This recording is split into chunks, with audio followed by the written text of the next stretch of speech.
As of a couple of hours ago, Trae Young has been traded to the Washington Wizards. Atlanta send Trae Young to Washington. Washington send Kory, Kispert, and CJ McCollum back. No draft picks attached from either side. No pick swaps.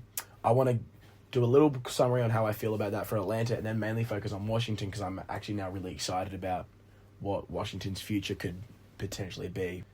It's been an interesting tenure for Trae Young at the Hawks. He's been really their best player this century, really.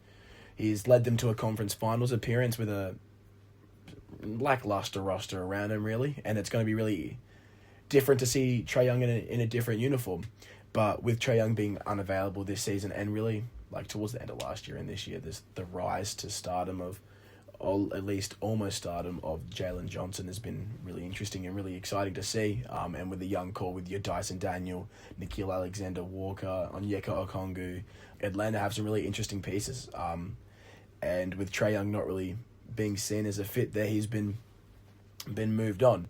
He did have a big player extension coming up. That was certainly a part of it. Atlanta needed to free up some money to extend some players, not just next year, but in the future. So they might as well cash in now and trade him to try and recoup some losses. It is clear with the two pieces being Kory Kispert, who he's on a $13 million deal roughly at the moment. He's only guaranteed one more year. And then CJ McCollum, he has a big old $30 million contract that expires the end of this year. So they kind of get an experienced vet. CJ's been around the league for quite some time. He's going to be able to add to that roster, be able to add to that locker room too. But he certainly is not getting a contract this big next season, even if the Hawks keep him around. Is quite a low return, though, in general, with Trae Young's value seeming to be at an all-time low.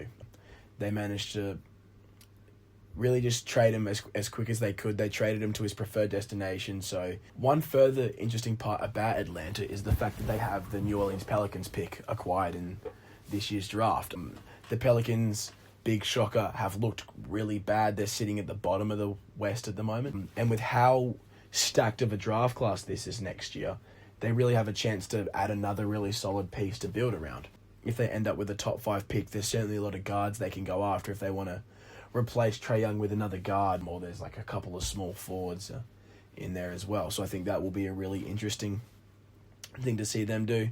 But it's clearly something where they're looking at really developing the team for the future and not looking to compete this year necessarily. So it'd be really interesting to see them progress and develop as a team. Editing Ruben here. This is a couple of days after I've had a bit more time to gather some thoughts. My phone is currently on top of a box for a Nintendo Wii with a cup pushed back to support that so it stands up straight. I don't have the camera I filmed with at the moment, so we're giving this a go. I think Trae Young was traded for quite diminishing returns as well. I didn't bring that really up in that video. I do understand why Atlanta did it. Atlanta were trying to free up cap space, and with Trae Young not fitting in with that, with what Atlanta's front office wanted to do, I understand why they did want to trade him. And with CJ McCollum on that $30 million deal, but it expires at the end of this year, and then you have Kory Kispert, who is on $13 million. I think that they have done that in order just to free up some cap space so they can afford to extend other players' contracts, other key players in that organization. But I do think it is quite surprising that no picks were involved and that they gave them up for what is seemed to be so little. I think for a small market team, when they get a franchise player like what Trae Young was, it's important they try and keep a hold of that and keep onto that and build a team around that. And they had tried to do so, and with that not working, I certainly understand them giving him up, but I think it is quite a small return. Overall, I don't think it's horrible for Atlanta. I would grade them like a D- if I was to give what they got back in the trade, because they're able to free up. They do have a pick coming up next year as well. Like, it's not like they're going into a complete reset. They're going to rebuild around Jalen Johnson and what he's done. But I do think it is quite little return that they get for Trae Young in this trade, at least for the now sense, and for competing when you're giving up a all-star, an all-NBA level talent like Trae Young. They got back quite little. Onto the Wizards. I think this is a no-risk, high-reward trade for the Wizards. You give up an expiring contract in CJ McCollum, who he's been solid for them this year, but he's certainly nothing like important for them. And you give up Kory Kispert, who he's a good shooter. He's a solid role player, but he's certainly not really in their timeline, not someone that they're really attached to.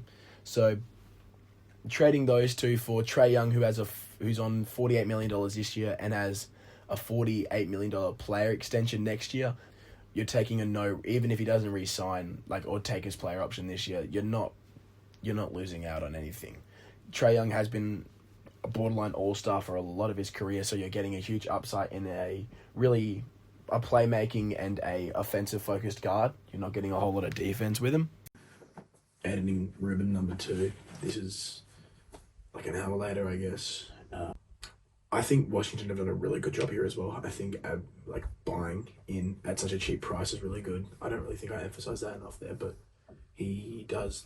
Washington has bought in really well, and because Washington are a small market team, it's important for small market teams to take advantage of situations like that. They're not gonna have that free agent draw that they would anywhere else, so they kind of have to build through the draft or build via trades. And I think having Trae Young willingly come over and have him and try and build around him now as well, I think is really, really good. I think it's important for small market teams to be able to do that, and I think it's good that Washington have done that as well, and I'm really excited for where this is going.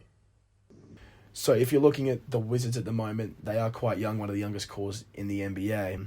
They are 13th in the league for three-point percentage, so they're not very good at that. They're 20th in the league for three-point attempted as well, 18 in assists per game, and you're looking at 23rd for the assist-to-turnover ratio.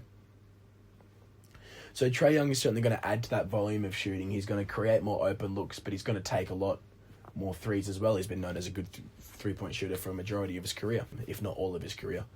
And then you add his playmaking to the mix as well. It's just going to really increase Wizards' offense. Their defense still hasn't been great this year, and it's not really going to improve with adding in Trae Young. I think Trae Young's backcourt pairing with the other starting guard for the Wizards, Trae Johnson, is going to be really fun to watch as well. Trae Johnson, who's come into the league shooting the ball decently, but shown his upside offensively. He's been able to hit those long distance threes. His confidence in that as well is great to see from a young player. And in general, the Wizards have a great young core. You have a player like Sarr that's going to benefit. Trae Young has shown how well he works in that pick and roll and having a rim running big alongside him as well. So having Alexander Sarr being able to draw in that defense as well on the inside really helps that spacing and that creation for Trae Young, who's been up in the league leaders for assists for a while now. I'm going to assume that Trae Young accepts his player option here as well. He asked to go to Washington, so he's either going to accept his player option or extend. Even if he accepts his player option, you kind of got this year for Washington to give that trial period of seeing if this fit does work. And worst case scenario, they could even ship him off next season or anything. But yeah, it's really like a no risk, very high reward for Washington. They also have their own pick next year, and with a really highly skilled draft class this year, they certainly have a couple options if they land anywhere within that top 5. A player like Cameron Boozer, he's likely to go quite high. He would be an interesting pick alongside them. But even if they look for a player like Caleb Wilson, who's been really good defensively in college this year, or at least shown a really good defensive upside from the bit of college basketball I've seen and what his scouting reports are saying, I think a player like that's going to work really well alongside that Trae Young-led offense in Washington now. And they still will have quite a young starting lineup. Trae Young at 27 would probably be the oldest. Then you'd go Trae Johnson, Keyshawn George, Bilal Coulibaly, and Alexander Sarr being that starting lineup. I think that's a really young and exciting starting lineup to hopefully bring a bit of life back into Washington and propel that basketball team forward and give them a bit of an identity.